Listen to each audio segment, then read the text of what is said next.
ETV UK নিউজে স্বাগতম। সাথে আছে আমি সাদিয়া সুলতানা।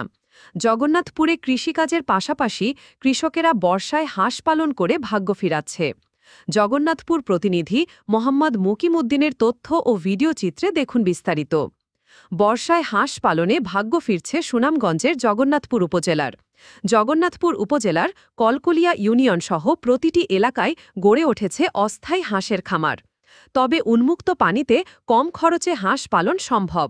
অনেকে বেকারত্ব দূর করে পেয়েছেন সচ্ছলতা। হাঁস পালন হয়ে উঠেছে লাভজনক পেশা। বর্ষায় হাঁস পালনে আয় বেশি, খরচ কম। বর্ষার পানিতে থই থই করছে উপজেলার প্রতিটি হাওর বিল। চারদিকে কেবল পানি আর পানি। ওই পানিতেই দল বেঁধে খাবার খাচ্ছে সাদা আর কালো বর্ণের হাঁস। কখনো তারা প্যাক প্যাক করে ডাকছে, কখনো একসঙ্গে পানিতে ডুব দিচ্ছে। খাওয়া আর সাঁতার কাটা চলছে সমানতালে। সারা দিন হাওরের ও বিলের পানিতে ঘুরে বেরিয়ে সন্ধ্যায় খামারে ফেরে হাঁসের ঝাঁক।